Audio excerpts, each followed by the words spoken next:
tertúlia. Meu boa tarde aí para todos e todas. Hoje é dia 25 de fevereiro de 2012, sábado. O verbete é de número 2219, tem 5 páginas, 47 elogias e 8 máximos. O tema é para-DNA. A especialidade é a parageneticologia. Quem redigiu o verbete, aí olhando muito detalhe, inclusive da medicina, foi o professor Alexandre, que está ali muito bem assessorado. Definição. O para-DNA é a microestrutura da paragenética responsável pelo armazenamento e sedimentação de códigos e informações específicas das paraimpressões de origem vivenciais e paravivenciais, capaz de coordenar o desenvolvimento e o funcionamento da autoherança holossomática dos princípios conscienciais, ou seja, das consciências. A genética sadia, o DNA, sendo fator desequilibrante da paragenética patológica, que é o para-DNA. A paragenética determinando a formação do neossoma do macrossômata. O para-DNA impactando o paradigma materialista da genética. O modelo organizador biológico. A constituição somática e a alterança multidimensional da consciência. Os resíduos das retopatologias no atual soma. O desenvolvimento de doenças degenerativas ainda na fase infantil. O corte do tio da palavra expressando alta agressão na grafologia clínica. O cotejo da teoria paragenética com a teoria dos 5 elementos na medicina tradicional chinesa. E ainda tem muito mais coisa aqui na fatologia. Os pararegistros gerados pelos pensênios das vivências multidimensionais. A ativação das matrizes paracognitivas. A hibernação das matrizes paracognitivas. A autovivência do estado vibracional profilático.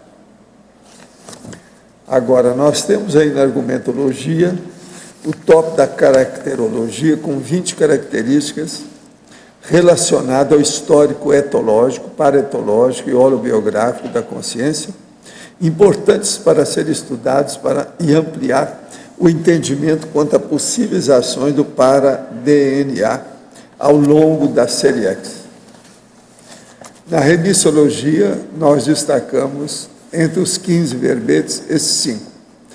Alta ancestralidade, alterança parapsíquica, banco genético, estigma paragenético e paramicrochip. Frase enfática. O construto paracognitivo da alterança holobiográfica da consciência em evolução sobrevém do efeito armazenador de informações multidimensionais no para-DNA da paragenética. Você já admite a hipótese do para-DNA? Já realizou o inventário pessoal seriexológico para avaliar a qualidade das alteranças? Eu lembro aqui que a bibliografia dele tem 9 fontes bibliográficas. Agora, a mega análise aqui do João Paulo comigo aí. São 20 itens. Microestrutura, autoherança, superdotação, autoparagenetograma, paramicrochip, paracelularidade, parageneticologia, codigologia, macrosomatologia, parasemiologia, consciencioterapia, paratecnologia, etologia, neuroconscienciologia, holossomatologia, multiexistencialidade, autosseriexialidade, holobiografia, construção, armazenamento. O verbete do dicionário é exaustivologia, o argumento é o paradissexiológico. Eu chamo a atenção para chegar à conclusão, aí para a pessoa ver as 25 posturas mais comuns capazes de serem incluídas no rótulo da exaustividade. oferecendo a cosmovisão fraseológica dos procedimentos da exaustividade. Agora, questionamento. Em 2010, passei por um processo depressivo sério. Os sintomas voltaram agora em 2012, mas sinto que hoje estou mais lúcida e tenho mais elementos para trabalhar a questão. Sei que um dos gargalos é ainda o domínio energético para melhorar o equilíbrio holossomático.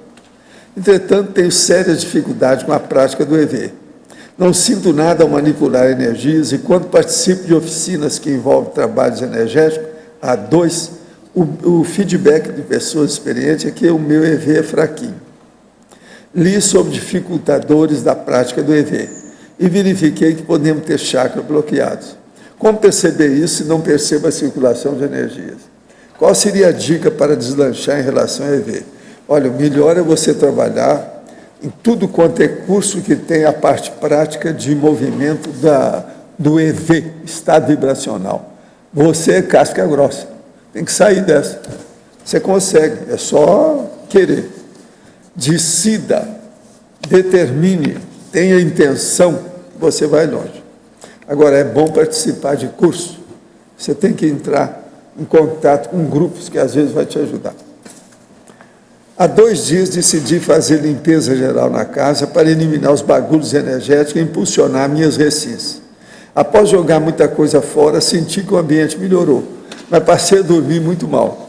Sinto repercussão no energossoma assim que começo a adormecer e isso chega a incomodar minha esposa e até o bebê em outro quarto. Dá para ouvir pela babá eletrônica.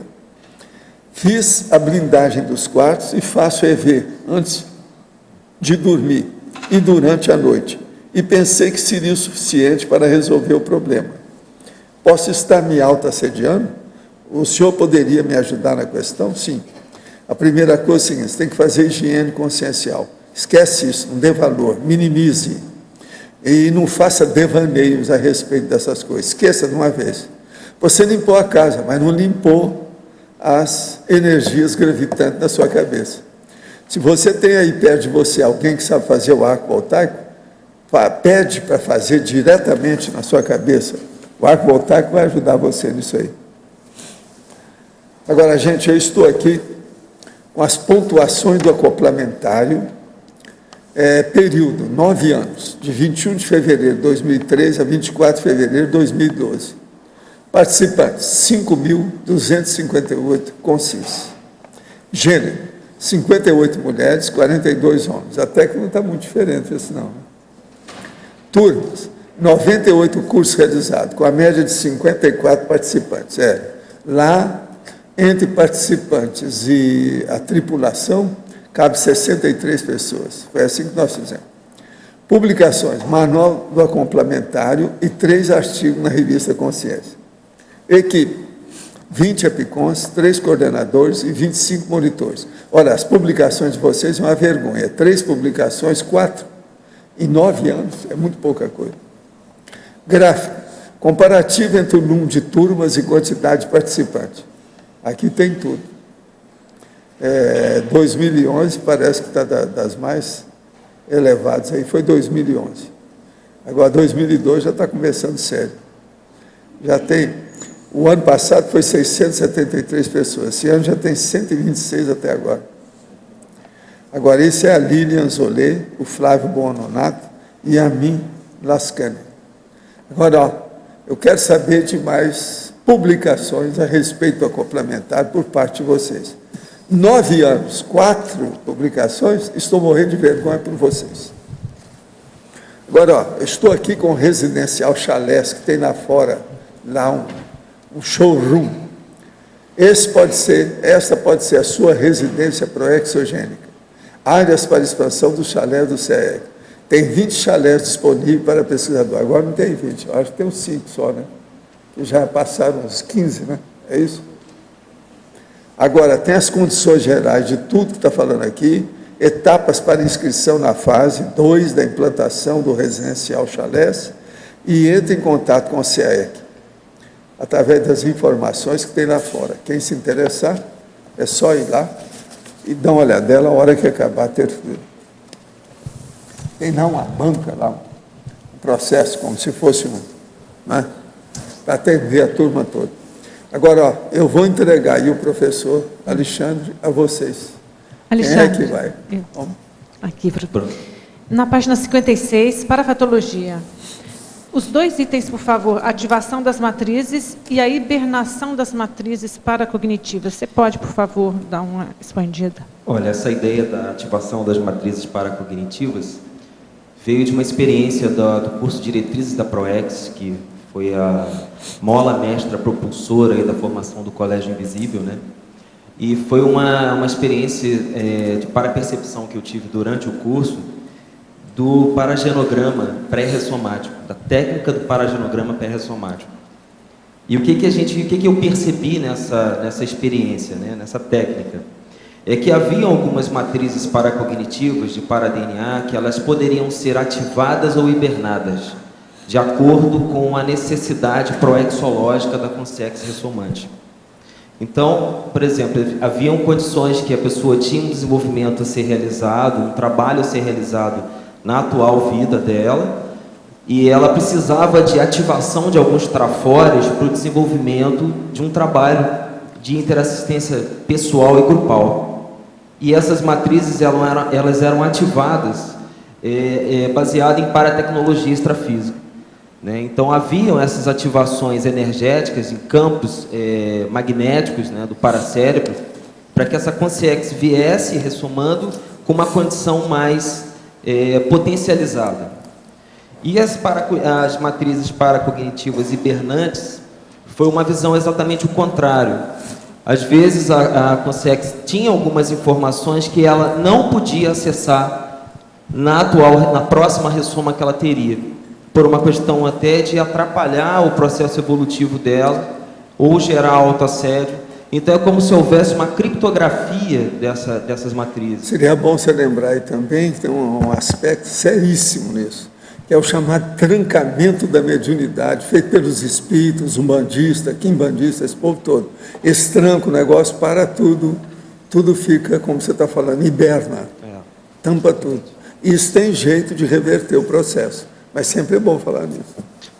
Então, assim, o que eu percebia lá é que havia algumas situações, como se houvesse um código de senha bancária. Era criado um código de senha que a própria consciência que estava ressomando não tinha acesso a essas informações. Então, isso, teoricamente, é um mecanismo até de proteção para que ela não se autoassedie com algumas ideias, né? Eu penso também que, nesse caso, possam existir correlações em surtos psicóticos. Por exemplo, uma matriz dessa que ela é aberta, né, uma matriz paracognitiva que ela é como se fosse um arquivo paramnemônico, que ele é aberto, e esse fluxo de energia intenso, o cérebro físico ele não consegue gerar uma neuroplasticidade suficiente, né, em termos de neurotransmissão, de bioquímica cerebral, a ponto de conseguir decodificar essas informações de maneira equilibrada, lógica, racional, a ponto do desenvolvimento da pessoa. Então, isso até pode explicar alguns casos de surtos psicóticos. Obrigada, Alexandre. Parabéns, sim. Obrigado. Tá ligado? Tá. Alexandre, prazer. Nós conversamos somente por e-mails até agora. Meu nome é Sônia. Eu estava na torcida quando eu chegasse aqui em Foz, fosse a tua apresentação, e foi mesmo, né? Tá? Que nossos verbetes, pelo menos, são parentes, né? Que a gente está escrevendo sobre macrossômata. Eu gostaria de fazer algumas colocações. Primeiro, na tecnologia, na página 57, se não seria as técnicas parapedagógicas da mutação pensênica. Sim, pode ser. Penso que seria uma inversão ali, talvez. No item 2, fatologia, na página 56, se você acha procedente, se poderíamos ampliar o gradiente patológico para deixar mais clara a própria homeostase consciencial, porque você fala da genética sadia do DNA como fator reequilibrante da paragenética patológica do para-DNA. Então, eu senti falta, pelo menos nós considerarmos as 3 possibilidades da patologia dominando a consciência, a consciência dominando a patologia e a consciência utilizando a patologia na própria homeostase consciencial, se não seria o caso de nós abordarmos um pouquinho mais a parte da saúde, para ficar bem claro, principalmente porque depois você põe assim, ó, a paragenética determinando a formação do neossoma do macrossômata. Ou teríamos, talvez, ali, colocar paragenética cosmoética, alguma coisa assim.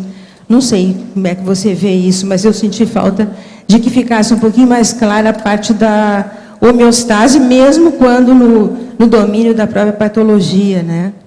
Na verdade, essa ideia veio com um estudo de um pesquisador, que é o Ricardo de Bernardi. Esse é um colega médico que ele fala muito sobre a recomposição da paraforma do psicossoma. Que o soma, na verdade, ele serve para reestruturar ou fazer um alinhamento dessas matrizes paracognitivas quando a consciência ressoma, para ela tomar forma do soma novamente. Né? Ou seja, aquelas formas que estão alteradas do ponto de vista parafisiológico, né? E cognitivo, paracognitivo. Então, quando essa consciência ela cria essas malhas, essas redes paraneurais do psicossoma no processo de formação embriológica, né, da multiplicação celular, e o corpo, o neossoma começa a ser formado, esse psicossoma, teoricamente, ele começa a passar por um realinhamento energético a ponto dele tomar o molde da forma humana novamente, que ele havia perdido na intermissão. Sim, né? Então, essa foi a ideia. Sim, só que eu acho que esse raciocínio é uma via de mão dupla. Eu acho que teríamos que Exatamente, talvez completar.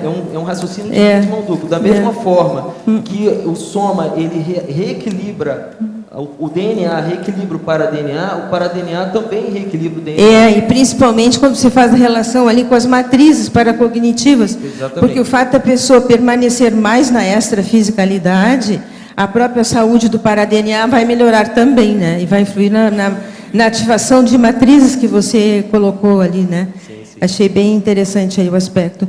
Outra coisa, eu queria te perguntar se pensaste ou se tem a ver aqui, a recombinação paragênica e paraepigenética, no caso, contribuindo para o desligamento de genes disfuncionais.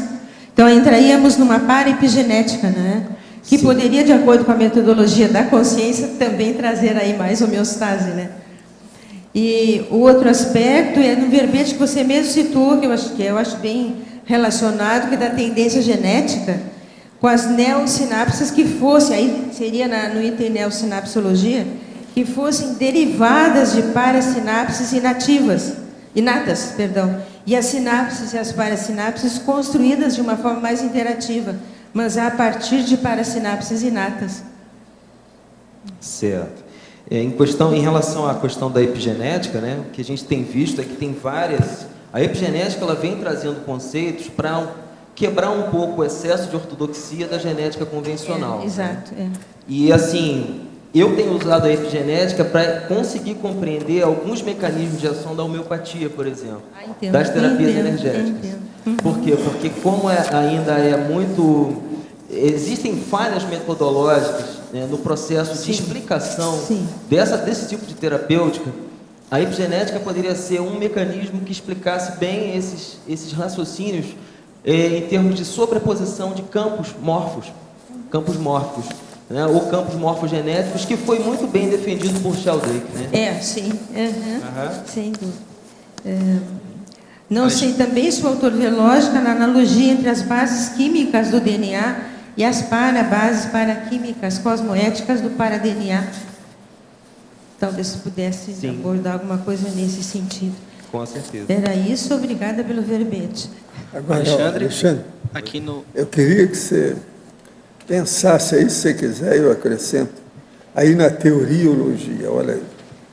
Onde está assim, a teoria e hipótese da paracelularidade do psicossoma. Eu vou colocar entre parênteses. Depois da paracelularidade, eu vou pôr.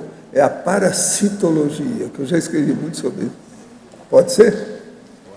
Ao invés de paracelularidade, parasitologia. Não, deixa a paracelularidade para o povo entender. E deixa entre parênteses.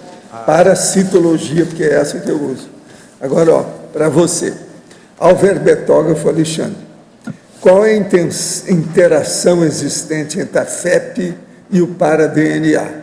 Poderia ser colocada na interaciologia? Olha, tem toda a relação, né? Porque não só fica registrado coisas boas, como coisas ruins, né?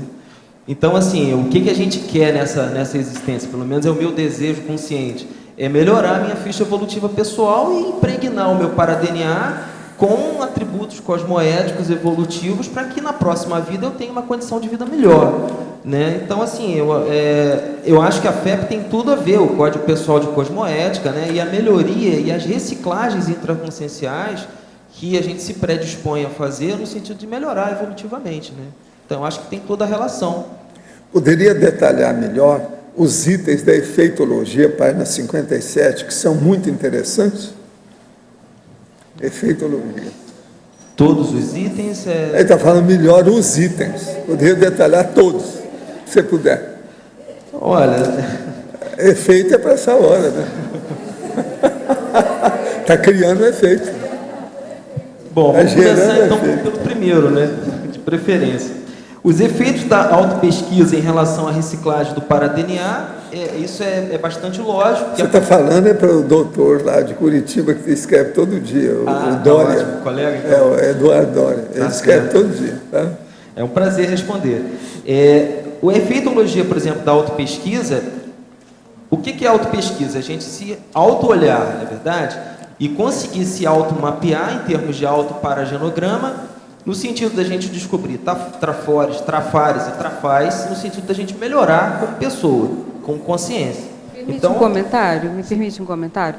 Qualquer assunto pode ser relacionado à autopesquisa. E a gente nota que, às vezes, há temas, até de verbetes, em que há um deslocamento total entre o tema e aquilo que a própria pessoa está experimentando. Eu vejo que você está tocando num assunto, poderia ser só teórico, até certo ponto, dá margem a uma bela discussão, um lindo debate teórico, mas desde o primeiro momento você usa... que você usou com você aplicou no seu caso, que a experiência é sua. Eu acho que isso faz toda a diferença. Inclusive, Malu, essa questão de estudar o para-DNA foi alguns puxões de orelha que eu tomei, né, durante a pesquisa, que eu já venho pesquisando isso há 10 anos, mas não com esse nome. Eu vinha pesquisando desde a época que eu participei. Ultimamente você está estudando isso mais, é o para-DNA francês, é isso? Vocês? Nós dois. Vocês. Falei você. Pois é, então eu já vinha estudando a questão do para-DNA quando eu participava do movimento espírita, na época que era espírita, né?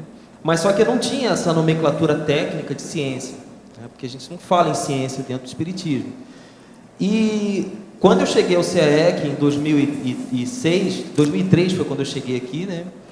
As ideias vieram no sentido de que eu não ficasse focado nesse estudo do para-DNA de maneira convencional, porque senão eu transformo o paradigma consciencial em paradigma convencional. Então, o que acontece? O que eu procuro fazer na prática realmente? É fazer a minha autoconscienciometria dentro desse tema, porque senão não tem sentido eu estudar para-DNA. Ficar estudando só parafisiologia é uma coisa, é um raciocínio bonito, existem várias hipóteses, existe. Mas do ponto de vista do meu enriquecimento e o meu autoconhecimento, se eu não atrelar isso à autopesquisa, não tem sentido eu trazer esse tema e discutir esse tema, né? Para mim, é a minha própria melhoria do dia a dia, né? Então, assim, por isso que eu coloquei até a autopesquisa como o primeiro item da efeitologia, porque para mim é muito importante. E quando eu cheguei aqui em 2003, o primeiro livro que eu fui presenteado foi o Conscienciograma pelo professor Valdo, que na época eu não tinha noção do que era, né? Mas é que no fundo foi uma palmada aí que a gente tomou no sentido de autodesenvolvimento. O outro item, os efeitos do para-DNA na etologia pessoal, é que o para-DNA tem direta relação com o comportamento e atitudes da consciência. Atitudes positivas ou negativas que a gente vem trazendo de múltiplas vidas, né? Os efeitos da cirurgia bariátrica sobre a paragenética de futuros somas. Isso é um tema que eu venho pesquisando bastante, né? Até porque eu sou de uma família de bariátricos, né? Então é uma coisa que a pessoa mutilar um órgão são, eu acho difícil isso não ter uma repercussão a nível de parasitologia, de paracelularidade de psicossoma, né? É lógico que nesse ínterim existem as indicações técnicas e formais da cirurgia, porque Existem situações que é economia de males. Se a pessoa não opera, ela faz morte súbita. Então, a gente tem que ter um balizador de raciocínio e de indicações terapêuticas muito centrado, mas sem perder essa visão multidimensional, porque eu acho que isso é muito importante. Que eu acho que isso, com certeza, é o que eu vejo as pessoas ganhando peso para operar o estômago. É uma febre técnica que existe, de um modismo terapêutico, e que eu acho que isso vai ter grandes sanções prospectivas na evolução de cada pessoa. Tá? Carlone, só para te complementar aqui no B, Rosemary, aqui, parabéns aí para o teu verbete. Eu acho que você poderia complementar colocando aí a questão das cirurgias plásticas, que tem o mesmo viés aí da cirurgia bariátrica, né? Dependendo da cirurgia, né? Por exemplo, uma cirurgia reparadora, eu acho que ela tem um efeito mais positivo, às vezes, do que negativo, porque a pessoa, quando tem uma disfunção que altera o soma a ponto de impedir uma socialização ou uma dificuldade de relação social mais séria, a cirurgia reparadora ela pode ser mais benéfica do que negativa, né? Agora, como qualquer atitude desenfreada e sem discernimento, vai ter repercussões negativas na paragenética. Isso aí é inevitável, né? A questão da deferentectomia, né, sobre o sistema genital masculino. Eu acho que isso é uma cirurgia mutiladora. Eu acho que existem muitos métodos que se pode utilizar sem precisar chegar a essa autoagressão somática, né? Eu acho que não há necessidade disso, né? A laqueadura tubar é uma outra discussão muito séria, né, que eu, inclusive, participei dessa discussão a título prático, e que existem indicações e indicações. Eu acho que quanto se puder evitar métodos que sejam mutiladores do soma, melhor para a própria consciência. Agora, existem casos também que, como eu já peguei algumas pacientes no programa de saúde da família, que ela tem 8, 10 filhos e tem problema psiquiátrico, né? E foi violentada. Então, tem situações e situações. Isso é uma questão da gente analisar cada caso em particular. O efeito das higienizações das parapatologias retrogenéticas, melhorando gradativamente a genética de futuros neossomas. É o que a gente está fazendo aqui, na verdade.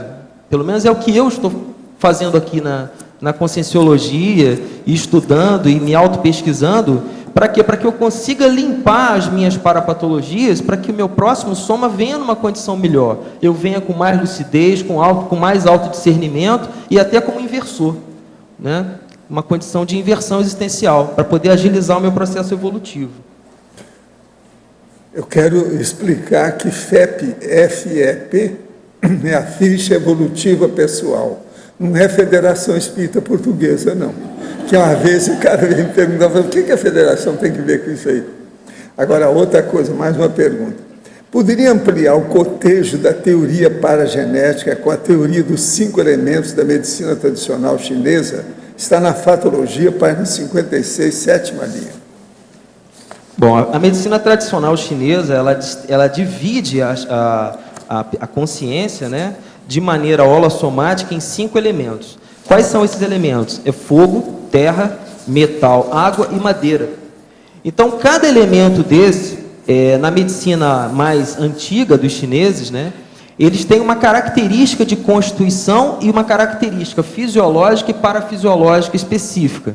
Então, por exemplo, lá, o elemento terra é um elemento que tem uma constituição de quadril largo, de obesidade abdominal, de rosto redondo, de olhos redondos, com aspecto de docilidade na face, com as linhas faciais bem definidas, com o nariz arredondado, menos afilado. As mãos têm uma característica mais... A palma da mão é uma mão mais quadrada, os dedos são menores de tamanho. Então, eles têm característica específica, ele tem uma característica específica parafisiológica, né? Então, essa é uma característica de um elemento. E o que a gente vê, às vezes, que a criança ressoma numa família que é elemento madeira, o pai e a mãe é elemento metal, e a criança nasce com o elemento terra. O elemento madeira já é uma pessoa de tórax largo, cintura fina, com tórax bem musculoso, com um espírito agressivo, normalmente é um grande empreendedor, é aquele executivo empresário, na maioria das vezes. Essa é uma característica que a gente vê muito dentro das empresas. Uma das coisas que falta mais no elemento madeira é falar sobre a lignina. Eles não falam. Isso aí, ó, que é o fitoectoplasma. Entende? Eu falei isso na China lá para eles. Isso, a pré-Kundalini, eles também não entendem bem, que é a G-energia. Agora aqui, ó, Fatologia, página 56, terceira linha, de baixo para cima. Poderia ampliar a hipótese do imprint energético maior da consciência ressomante no primeiro trimestre da gestação e na penúltima linha poderia ampliar também os casos de abortamento da consciência ressomante devido à grave dissonância energética da consciência. Bom, a primeira pergunta é o imprint energético maior da consciência ressomante no primeiro trimestre de gestação. Quando eu comecei a estudar essa teoria, tem mais ou menos uns 5 ou 6 anos, eu ainda não tinha uma vivência profissional dentro da área de obstetrícia. O meu conhecimento era parco, bem pequeno, foi um conhecimento que eu adquiri no curso de graduação médica, né? Mas quando eu cheguei aqui em Foz do Iguaçu, por circunstâncias do destino, né? E por uma questão de trabalhar com um público mais amplo e de faixa etária maior e com diversas patologias e condições médicas, eu pude ter a experiência enriquecedora de acompanhar essas gestantes, né, a nível prático. Então, o que a gente observa? Que esses casos especificamente, eu já vinha estudando essa teoria, tem alguns autores que defendem que os primeiros 3 meses de gestação é o período que há maior impressão no soma de processos energéticos das matrizes paracognitivas do psicossoma. E eu pude observar isso na prática, porque a grande maioria das gestantes que eu acompanhava na prática, elas tinham complicações exatamente nos primeiros 3 meses de gestação, né? 3 semanas, os primeiros 3 meses. Ou seja, ela onde tinha um índice maior de abortamento, de malformação cromossômica, né? Sangramento de tipo metrorragia, com perda do feto. Então, nesse período, alguns autores defendem, principalmente o Di Bernardi, que foi uma pessoa que estudou bastante essa parte de ressomatologia, né, que nesse período é o período de maior complicação para os processos de mutação gênica do embriossoma, ou dessa consciência que está ressomando. E dependendo, aí respondendo a segunda pergunta, dependendo do grau de intoxicação energética que a consciência está trazendo na sua psicosfera ou nas próprias matrizes paracognitivas, pode ocorrer algumas alterações graves do ponto de vista de até abortamento, né? Sangramentos ginecológicos no período inicial da gestação e perda do feto. Então, e é por dissonância, na maioria das vezes, dessas matrizes paracognitivas da consciência ressomante em relação à consciência, que é a genitora, né? No caso, a mãe. Parafatologia, página 56, quarta linha. As paraconexões do psicossoma com os corpúsculos de início e o nódulo holominemônico. O nódulo holominemônico foi até um verbete que o professor Valdo aí apresentou, escreveu, né?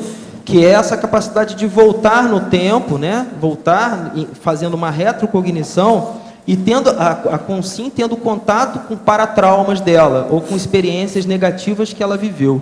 Por isso que é nódulo, né? Que é como se fosse um corpo estranho. E que o Jorge Andréa chama esses nódulos holominemônicos em núcleos em potenciação. É a terminologia que ele usa que pode chegar mais próximo nessa definição, né? Agora, em relação a essa conexão com o corpúsculo de início, tem um pesquisador chamado Delcio Lindoli Júnior, que ele é um médico, né? Ele é um colega médico que escreveu um livro chamado Fisiologia Transdimensional, e que ele coloca que ocorre uma paraconexão do psicossoma ou dessas redes paraneurais relacionadas às matrizes paracognitivas do psicossoma com esses corpúsculos de início. E provavelmente esses corpúsculos de início, como tem uma função de síntese de proteínas, ele funciona mais ou menos como um retículo endoplasmático rugoso, né, lá da citologia, então ele é capaz de produzir proteínas e enzimas dentro da célula. E possivelmente esse corpúsculo de início seja uma central de distribuição energética dentro do neurônio. E essa central de distribuição energética seja capaz de produzir estímulos energoelétricos a ponto de chegar ao hipocampo e a consciência tomar consciência da informação que vem do psicossoma. Tem um pesquisador chamado Froelich, que ele chegou muito próximo de uma teoria que é o sistema bombado de Froelich. E ele fala isso em termos de mecânica quântica, que essas células do corpúsculo de início, elas podem reverberar a tal ponto que forma como se fosse um condensado de células que trabalham numa potência energética acima do habitual, né? E essa potência energética acima do habitual faz com que haja despolarizações ou ativações celulares no tecido cerebral a ponto de gerar estímulo e a consciência tomar consciência da informação que está sendo paracaptada. Não sei se ficou claro, a teoria é um pouco complexa. Ainda na né? parafatologia, página 57, primeira linha. O energo-para-engrama da identificação energética multidimensional e o para-microchip com potencializador das matrizes paracognitivas do para-DNA. Esse energo-para-engrama foi uma ideia que me veio no laboratório da paragenética. Foi uma teoria que eu paracaptei lá fazendo alguns experimentos e foi interessante porque a ideia veio em experimentos sucessivos, né? Então, esse energo-para-engrama é como se fosse um banco de memória que ele participa da discriminação das energias da consciência que está acoplada com o sensitivo, né? Então, um exemplo prático, aqui mesmo na tertúlia, às vezes o professor Valdo fala assim, essa energia de fulano de tal, a energia da consciência tal. Então, ele provavelmente tem dentro da memória dele informações específicas de familiaridade com essas energias conscienciais dessas consciências que ele vivenciou num determinado momento evolutivo. A gente também tem esses acoplamentos, mas no meu caso específico me falta autolucidez parapsíquica para fazer a discriminação de quem é quem. Qual é um amparador, qual é um guia cego, qual é um assediador, ou se existe alguma familiaridade maior com as energias que estão acopladas comigo. Então, essa que é a ideia do energo-para-engrama, né? Seria um banco de paramemória, seria um banco de energias que estão registradas e que a consciência ela vem trazendo no processo de múltiplas vidas sucessivas. Tem uma outra pergunta. Na fatologia, página 56, sexta linha. O corte do tio da palavra expressando alta agressão na grafologia clínica. Olha, essa ideia foi uma ideia que eu tive há mais ou menos uns 10 anos atrás, quando eu fiz a formação em grafologia clínica e já trabalhava como grafólogo e homeopata no Rio de Janeiro. Então, nós recebíamos, às vezes, alguns pacientes que vinham da psiquiatria, né, da clínica psiquiátrica, que eram pacientes que tinham, inclusive, passado por terapias de vidas passadas, terapias de regressão, e que quando o psiquiatra encaminhava para o grupo de homeopatia, que na verdade encaminhava para a gente, nós fazíamos uma abordagem mais integral e mais complementar ao tratamento psiquiátrico. Então, isso dava um plus em termos de tratamento. Uma característica que nós percebíamos, eram duas especificamente na grafia técnica. O primeiro era o corte do til, no ão da palavra, por exemplo, qualquer palavra que terminasse com ão, a perna do O ela subia e cortava a letra A. Então, isso na grafologia clínica é uma representatividade de autoagressão, de processo de autoagressão. E aí nós começamos a pesquisar esses pacientes, né, não só o corte do tio na letra A, mas também a assinatura da pessoa. Normalmente uma assinatura que ela é muito rabiscada na zona do ego da letra, que é no meio da letra, isso caracteriza ou pode caracterizar, na maioria das vezes, um processo de autoagressão muito profundo, né? E isso pela visão da grafologia clínica. Então nós começamos a investigar esses pacientes. Duas pacientes tinham tido dessoma pela terapia de regressão por enforcamento. E essas duas pacientes tinham tireoidite de Hashimoto. Elas tinham produção de anticorpos contra a tireoide e tinham corte da grafia de tipo de autoagressão.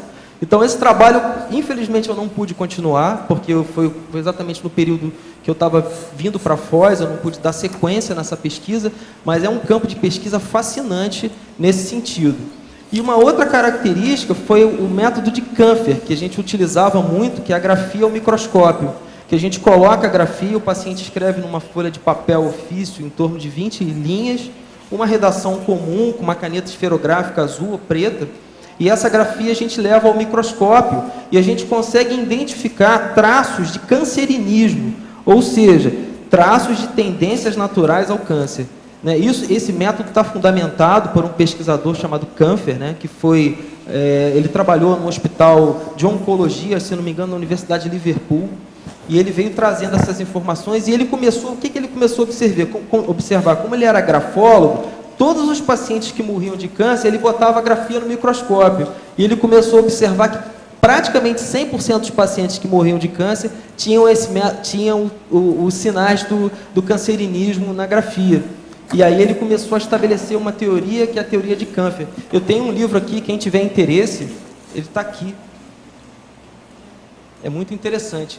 Se eu quiser dar uma olhada, está aqui.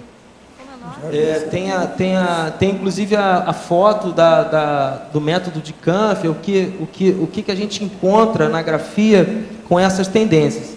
Então, assim, 87% dos casos, né, a acurácia diagnóstica, 87% dos casos de positividade para antecedentes pessoais, antecedentes familiares, e quase 90% para antecedentes pessoais da doença. Ou seja, às vezes a pessoa tem histórico de câncer na família, o método alcança 87% de positividade. E a pessoa que tem histórico pregresso da doença, que é um método também, a gente faz acompanhamento diagnóstico desses casos, pode chegar a quase 90% de acurácia. Então, é para explicar aí essa pergunta. Alexandre, fala o título do livro e do autor. É Eduardo Barbosa, o autor. Eduardo Barbosa? É, Eduardo Barbosa. Se chama Método de Kampfer? Cancerinismo e grafologia. Prevenção e tratamento precoce do câncer. O Eduardo foi meu professor, né, de homeopatia, uma pessoa muito bacana, assim, um estudioso, um grande pesquisador, e me ajudou bastante no desenvolvimento das minhas ideias. Alexandre, eu sugiro que você coloque isso na bibliografia e vai fazer um máximo 10. Em tertúlia anterior, o senhor comentou sobre a serenona rosa dos ventos. Poderia comentar sobre a circunstância desse encontro? Ela ainda se encontra no intrafísico? Olha, até quando eu sei, das últimas coisas que eu vi, ela ainda está no intrafísico. Ela aparece como se fosse uma fazendeira, com roupa dessas tecida em fazenda, geralmente escura a roupa que ela usa. É uma senhora assim, mais de meia idade para mais, não é muito alta, usava o cabelo para trás assim, arrumadinho, quase sempre apertado atrás, etc. Tal.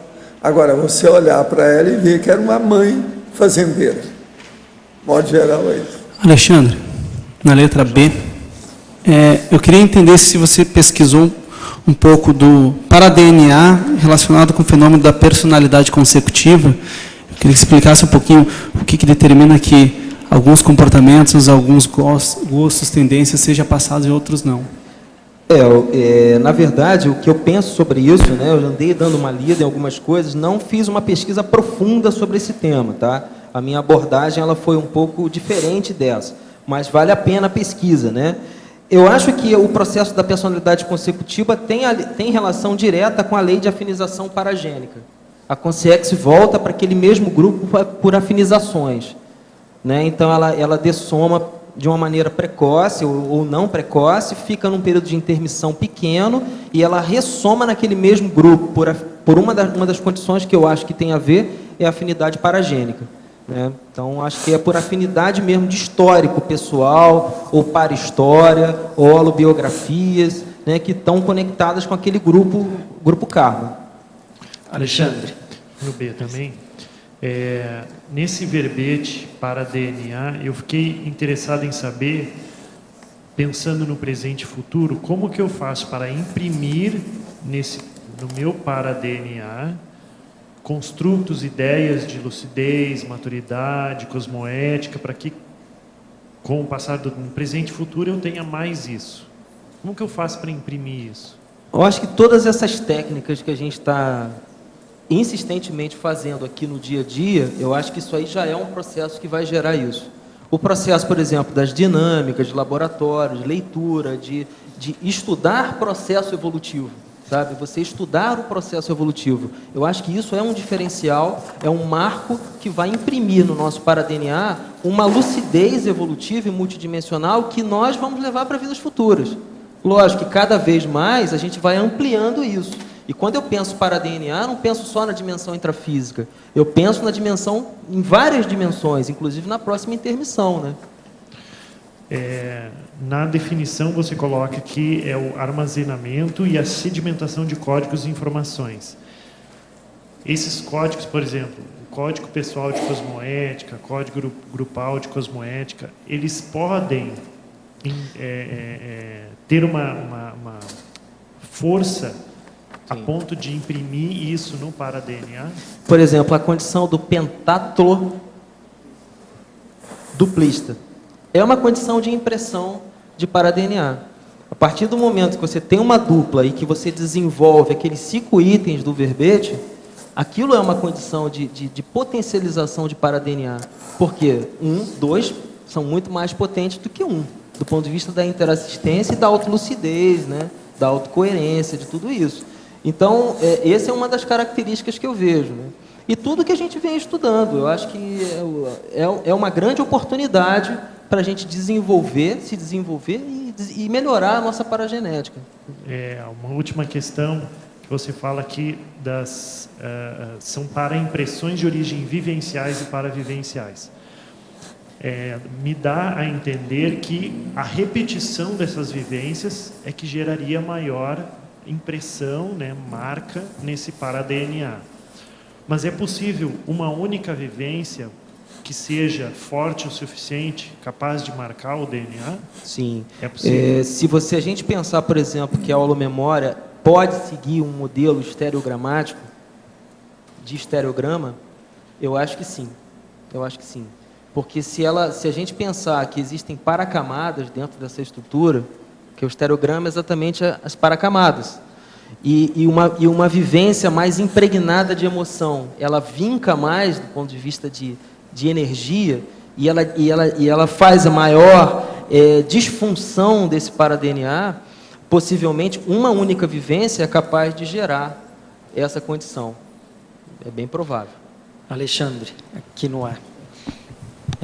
Na fatologia, na 5ª linha, você fala sobre os resíduos das retropatologias no atual soma, né? Eu queria saber, assim, dentro da sua experiência clínica, que tipo, como é que você observou esses resíduos, né? Como é que você observa, como é que isso se dá, mais ou menos, de que maneira que funciona isso? Olha, uma coisa que eu observo muito interessante, por exemplo, por exemplo, no caso da síndrome de Down. Não sei se você quem já teve assim, a experiência de poder acompanhar uma criança com Down, que existem várias categorias dentro da síndrome. Então, tem criança que é Down, que é uma criança que praticamente ela tem um fenótipo quase normal. Então, isso me leva a pensar, do ponto de vista de para-DNA, que provavelmente, no decorrer do tempo, está ocorrendo o quê? Uma para-higienização desse para-DNA, provavelmente. Que ela já vem com traços cromossomiais muito mais suaves do ponto de vista energético. E que, consequentemente, as para-impressões desse para-DNA, elas estão muito mais suavizadas do ponto de vista de impressão no soma, né? Uma outra condição que eu tenho pensado muito, mas que eu não tenho vivência prática, é a questão do autismo e a síndrome de Asperger. São essas duas condições clínicas que o autismo ele tem praticamente uma nulidade de relações interpessoais, né? Ele vive enclausurado dentro de si próprio e fechado para os processos dele, de relação social, de evolução. O Asperger já nem tanto. O Asperger ele já tem menos déficit cognitivo e ele é capaz de interagir um pouco melhor em termos de linguagem do que o autismo.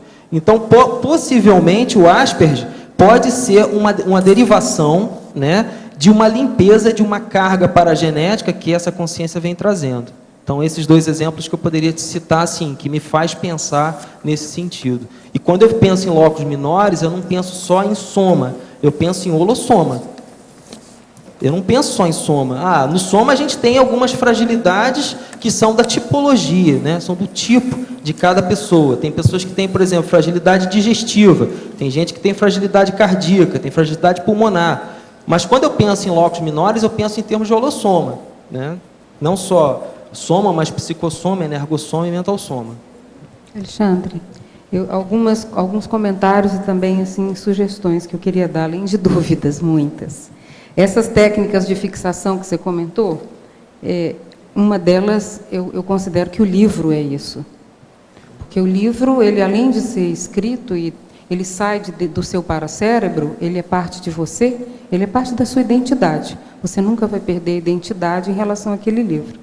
E ele também é visto, manuseado e energizado por centenas de milhares de pessoas.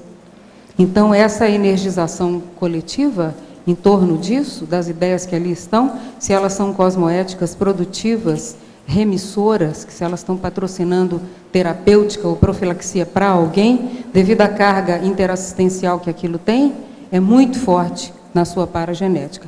Então, muitas melhoras que a gente tem, a gente não sabe, assim, parecem meio milagrosas, meio instantâneas, que não foram frutos de um esforço, às vezes, íntimo tão grande, elas surgem, eu suponho, em função dessa massa crítica.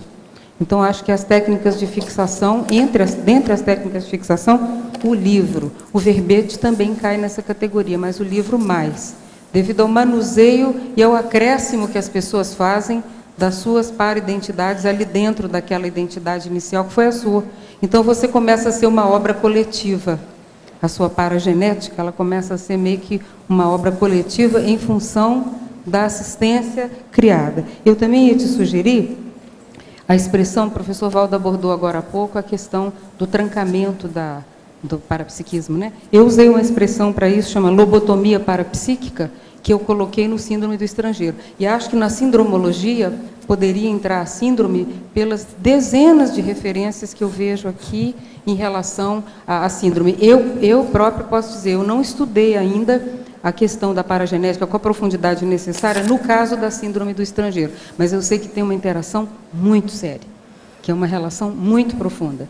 Então, não serviria apenas para mim, no caso, mas ajudaria também a todas as pessoas que apresentam em algum nível a síndrome mais suave ou a completa, a integral, como ela está ali no livro. Ótimo, vou Obrigada. Vou receber a dica.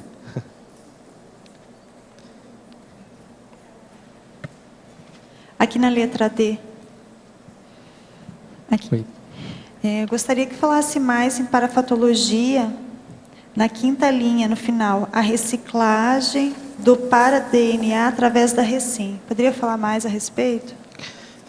A partir do momento que a gente começa a ter contato conosco, né, com a nossa realidade consciencial, né, nosso micro-universo, e consegue fazer esse mapeamento, né, de traços de personalidade, o primeiro passo é o autodiagnóstico, a gente sabe disso, né? Então a gente tem que analisar o autodiagnóstico, olhar para aquilo com serenidade e enfrentar para reciclar.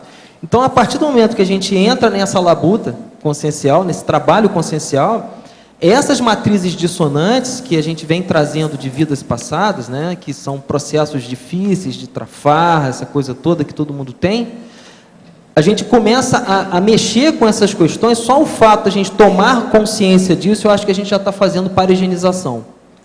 Só o fato de a gente estar acessando essas informações e estar começando o trabalho de limpeza, já é um fato importante no sentido da gente limpar essa história, ou limpar essa holobiografia, né?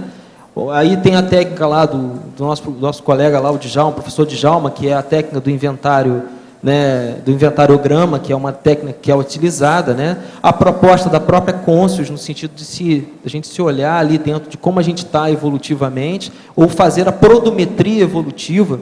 Então, isso é um fato importante no sentido da gente trabalhar. E o esforço pessoal de superar um traço, isso já recicla para a genética. A gente já limpa aquela estrutura que estava doente e que já vem doente em múltiplas vidas. E não vejo que seja só conosco, com a pessoa, que é a consim-cobaia da história, mas vejo também que existe um aspecto multidimensional, que a gente liberta o grupo de consciências que está ligado a gente, do ponto de vista da paragenética. Então, a gente recicla a nossa paragenética e assiste as consciex que estão ligadas pelo próprio locus minores de resistência, né? Porque tem o locus minores emocional, de trafar, né? Não é só... E aí, o que acontece? A gente está assistindo esse grupo no sentido de reciclar também quem nos acompanha. Você considera que essas mudanças, tanto reciclagens, cuidado com o soma, você tem o mérito, numa próxima vida, ter um soma mais saudável? Sem dúvida. Eu acho que isso aí no aspecto geral, não só de psicossoma, não só de parte emocional, mas de holossoma mesmo. Eu acho que isso aí repercute sim. Mais um item aqui na efeitologia, os efeitos da cirurgia bariátrica sobre a paragenética de futuros somas. Eu até já comentei para um colega lá de Curitiba sobre isso, né? Eu acho que a cirurgia bariátrica ela tem indicações formais. Não é essa febre enlouquecedora que a gente vê por aí, que as pessoas ganham peso para poder fazer a bariátrica. Eu acho que não é por aí. Eu acho que é uma técnica mutiladora, né? Você, na verdade, está mutilando um órgão são. Não é um órgão, não existe uma doença a princípio no órgão especificamente. A doença é holossomática, mas ela não é no órgão especificamente, né? E a doença é emocional, né? Na maioria das vezes. Então, assim, vai se mutilar um órgão são de maneira indiscriminada, com certeza isso vai ter uma repercussão em futuros somas. Aí você vê, às vezes, uma criança nascer com câncer, ter câncer de estômago aos 2 anos de idade, que isso pode acontecer, a gente vai no Instituto Nacional do Câncer, a gente vê muito isso, a gente não sabe por quê. E pai e mãe sem genograma, nenhum genograma de história de câncer. Quer dizer, a coisa é intraconsciencial. A consciência ela vem trazendo aquilo na alterança dela, independente de genitor. Independente da genética do genitor. Pode ser um reflexo. Alexander, aqui no B, eu gostaria de perguntar... desculpa. Pode continuar. En parafatología, la tercera línea de encima para abajo, as inferencias sobre la paraprocedencia a través del autoparagenograma. Es que a la paraprocedencia infiere en el paragenograma, de donde você vem, eso ya tiene un peso en você. No sé si você entendió mi portuñol. Não estou conseguindo achar aqui. Parafatologia, qual é a linha? Página 57. 57, tá. Sim, terceira linha, de encima para baixo, as inferências sobre a paraprocedência através do autoparagenograma. A pergunta é se a paraprocedência infiere em nosso paragenograma, es decir, tem um peso sobre nós de onde procedamos. Isso, não sei. Eu acho que o autoparagenograma, ele não analisa só trafora e trafar e trafal. Mas ele tem uma característica de nós também descobrirmos, né, a nossa paraprocedência. Qual é o bolsão extrafísico que a gente estava ligado na intermissão, da onde nós viemos, basicamente isso. Né? Porque essas vivências, elas geram para impressão também, não é só as vivências do intrafísico.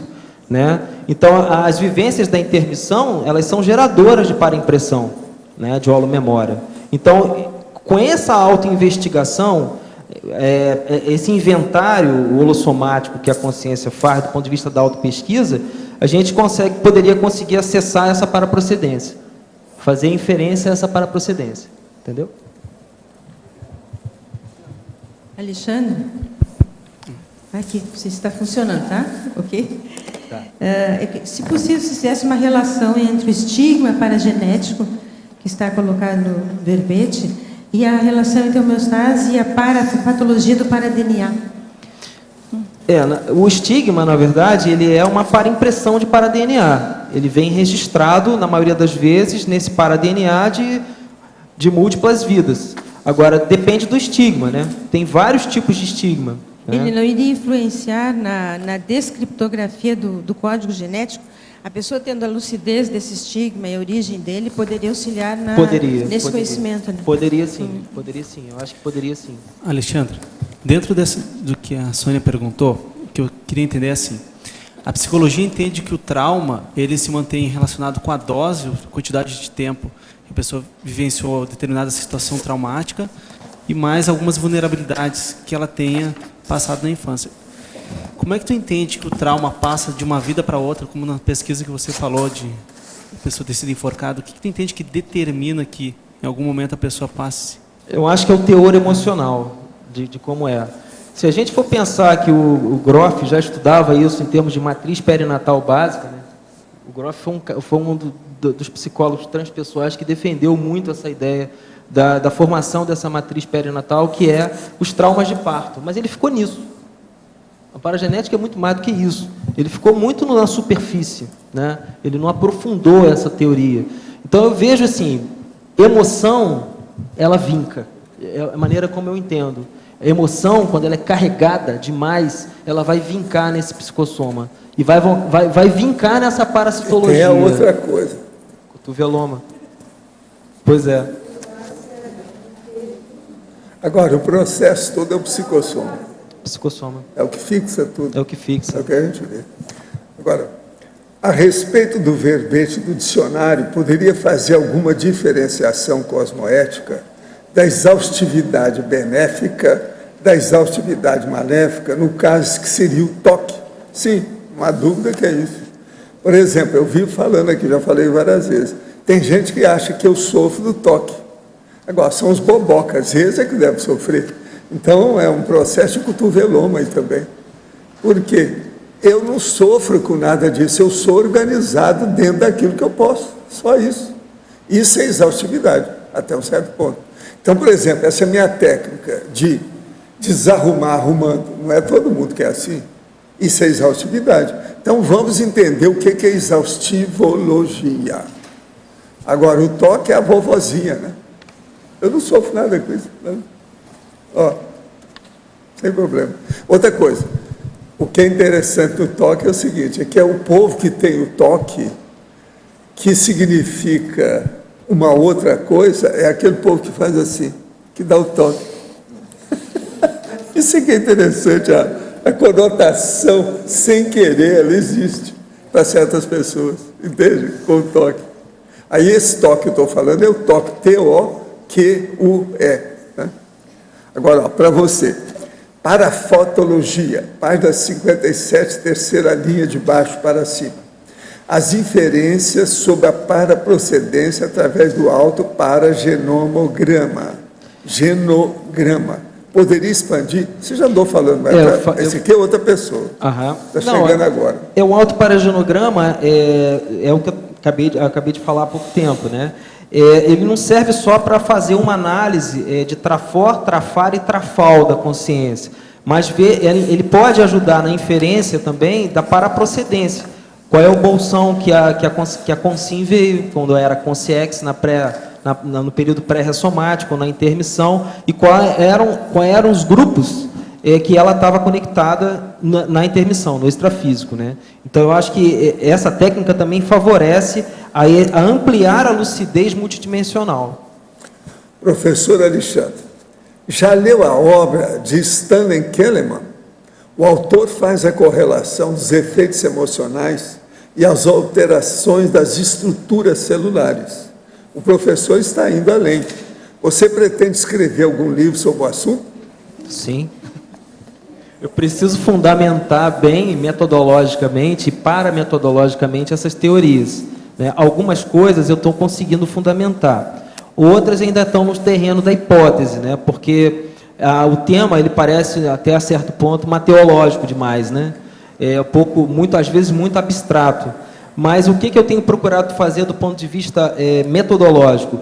Criar, através da técnica da correlatividade, que é uma técnica que está aqui, inclusive no verbete, de fazer as correlações com a ciência convencional. Então, eu trouxe aqui alguns livros que são da ciência convencional, vários pesquisadores que são cientistas nessa história, e eu estou tentando ampliar esses conceitos dentro do paradigma consciencial. Escuta, seria bom você dar um toque de cada livro que você trouxe, para não perder o tempo. Eu trouxe uma livraria aqui, preciso falar alguma coisa de cada um. Fala aí para a gente. Olha, eu trouxe esse aqui, que é do Ricardo de Bernardi, que é Gestação, Sublime Intercâmbio, que foi que eu tirei bastante coisa em termos de ressomatologia. Trouxe do Reich, que é a biopatia do câncer, que ele fala muito bem, inclusive a nossa amiga Alzira defendeu o verbete sobre couraça holossomática, que tem muito sobre a teoria reichiana, que é a teoria da energia orgânica, na diferenciação de impregnação de núcleo celular com citoplasma, que isso pode explicar muita coisa em termos de DNA, de para-DNA, inclusive.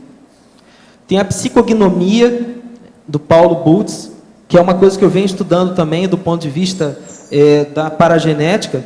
Inclusive, eu estou estudando agora o tipo de crânio do Lindenberg Alves, e eu descobri que ele era um assassino em potencial antes dele matar a menina lá, por causa do diâmetro biauricular. Ele tem um diâmetro biauricular bem acentuado.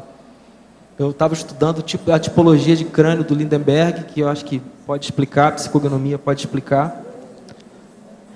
Tem esse livro aqui, que é um livro espírita, mas que eu consegui tirar algumas coisas que são proveitosas, que é o Perispírito e suas modelações, principalmente em relação a essa reestruturação de paraforma, da parasitologia do psicossoma. Tem esse livro do Hermínio Miranda, que é o Autismo, uma leitura espiritual, que ele fala sobre o processo parafisiopatológico do autismo, no sentido da alteração que existe na passagem de informação do banco de dados do hemisfério direito para o hemisfério esquerdo. Tem a Dinâmica Psi, que foi o primeiro livro que eu li da série do Jorge Andréa, que é um livro que fala sobre esses campos morfogenéticos do DNA e estruturação de bases nitrogenadas. Ou seja, esse mecanismo que ele defende, que é o Jorge Andréa, o locus minoris, ele pode estar vindo desse processo aqui, através de para-impressão nesses campos morfogenéticos do DNA. O locus minoris pode estar sendo formado no período de conexão das redes paraneurais do psicossoma com o DNA. Isso é uma teoria que eu venho defendendo. O segundo livro da série do Jorge André, que é a Paligênese, a Grande Lei, que é o processo de ressoma, de ressomatologia, ou seja, que é esse imprint dos primeiros 3 meses de gestação. Ele, na verdade, ele defende a mesma teoria do Bernard, e ele amplia o conceito dentro de uma visão espírita, né, e multidimensional. O Médico Quântico, que é do Amit Goswami, que eu tirei algumas informações em relação à física quântica e para DNA, que tem bastante coisa interessante aqui, né? A física quântica tem tentado explicar principalmente os processos da consciência. E aí, pegando um gancho aqui, a Dana Zohar, que é um livro que também fala sobre o sistema bombado de Froelich, que eu havia falado aqui em relação à questão dos corpúsculos de início e a transmissão energoelétrica do psicossoma. A fisiologia transdimensional, que ele fala também dos corpúsculos de início e faz uma correlação direta da genética, e ele fala sobre parageneticistas, esse cara aqui. É interessante, ele fala sobre isso. Aí tem uns livros mais simples, né? Tem esse livro aqui que a leitura é extensa, mas às vezes eu leio um livro de 200 folhas para tirar uma frase. É uma peneira que tem que ser feita. Está ótimo se você pegou uma frase, que às vezes eu pego uma letra. Às vezes é um ponto.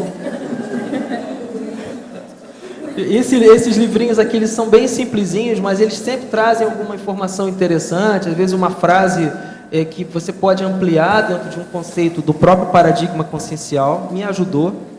Esse aqui, que é da grafologia clínica, né? Esse do Zimmermann, que é um livro que eu comprei quando eu era espírita, né? Que ainda tem até hoje. Esse é antigo, Ele me trouxe bastante informações, inclusive sobre dessoma e paragenética. O Zimmermann é uma grande cabeça. É um livro bacana, assim, tem bastante coisa. Só que ele está muito voltado para o dogma ainda, né? Espírita do Papa Amarelo, como a gente chama. Espírita mesmo. Tem esse livro aqui que é muito legal, do Robson Pinheiro, que é Além da Matéria, né? Que também fala muito sobre essas transmissões energéticas do psicossoma com soma. Tem o Paracérebro, que é do Ismael, né? Que ele teve inclusive aqui, que eu tirei algumas coisas importantes. E tem esse aqui, que é a Biologia da Crença, que é do Bruce Lipton, que ele fala muito sobre o processo de epigenética, que tem me ajudado, inclusive, a defender algumas teorias dentro da minha própria especialidade, que é a homeopatia, e que os homeopatas eles não gostam muito que fale sobre isso não, mas eu estou criando confusão com eles aí. Então é isso.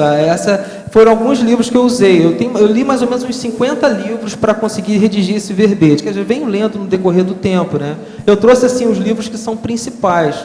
Né? Se alguém quiser pegar o título, eu vou botar mais referência no verbete em relação à bibliografia que foi utilizada. Alexandre, aqui no ar, Igor. Tudo bom? O que eu estava pensando aqui ao ler o teu verbete foi na questão da pré-mãe. E aí eu queria que você falasse as correlações aí do processo da pré-mãe, que, pelo que eu imagino, né, é uma para-incubação pré-ressomática da consciência visando adaptar o psicossoma dela a um psicossoma de uma outra espécie. Né? Então, eu não sei como que você encara isso, queria que você falasse se é uma espécie de paramutação genética ou algo similar. Não, eu acho que o acoplamento da consciência com o sensitivo, nesse caso de pré-mãe, é uma condição que faz um alinhamento parafisiológico da consciência que vai ressomar. Para que ele, não só em termos de parafisiológico, mas de autoconsciencialidade, no sentido para que ele sinta como é que será o novo corpo, para que ele se prepare para aquela condição, para que ele não tenha um choque cronêmico ou prosêmico no processo de ressomática. Eu acho que é por aí. Tipo de imprint mesmo. E o realinhamento dessas matrizes paracognitivas. Eu acho que o raciocínio pode ser por aí. Pelo que você entende, haveria uma alteração na questão do para-DNA, do caso da consciência? Não sei se o professor Valdo quer. Seria bom depois você conversar com a Mabel, que eles têm feito alguma coisa sobre esse assunto junto com a turma aí da Comunicons. Eu já dei umas 30 entrevistas. Cada uma tem um mínimo de 20 questões sobre esse assunto. Então a gente fala isso tudo aí. Agora, o que eu vejo nessa história toda é o seguinte: é a ascendência do psicossoma em cima da consciência. Que isso aí é que é a coisa mais difícil a pessoa se liberar. Então, o que acontece aí na pré-maternologia é justamente isso. Então, o cara vem aí e ele vê quais são as diferenças entre a manifestação dele naquele planeta dele e como é a forma humanoide terrestre. E ele se adapta a isso. No caso do EM, por exemplo, ele teve que olhar muito, principalmente o processo torácico, que é o que pegava mais.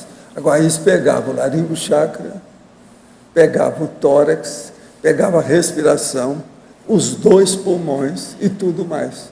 Ele já tinha conseguido superar uma boa parte das emoções, porque devido ao temperamento dele expansivo, de bom humor, isso ajudou muito, que combina com o meu, até um certo ponto, entende? Então a gente conseguiu controlar. Agora, eu passei mais ou menos conectado com alguma coisa com ele durante meio século, pouco mais. Agora, na hora que ele saiu, eu passei 3 dias com problema ainda, não. Agora, eu sentia o problema todo na base do externo, entende? Não tinha nada que ver, assim, com minha hipertensão, ou qualquer coisa de pulmão, não.